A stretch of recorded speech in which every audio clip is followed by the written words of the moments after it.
Hello mga ka-learning. In this video, let us perform series of operations using the MDAS rule. So this is a grade 4 lesson in mathematics. Okay, so have you encountered problems in solving like that numbers with series of operations? Nahirapan ka ba kung anong unahin?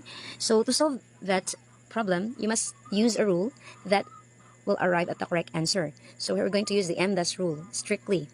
The MDAS stands for the 4 basic operation. So we say MDAS stands for multiplication, division, addition, and subtraction. So the rules say that multiply or divide first in the order as they come from left to right.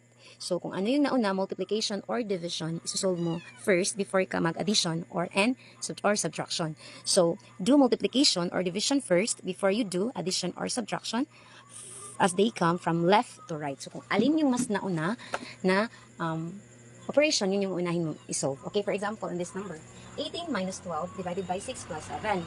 So since this is MDAS, di ba, MDAS, so multiplication or division, so dito, walang multiplication, so division mo na. So copy 18, then 12, solve, 12 divided by 6 is 2 plus 7.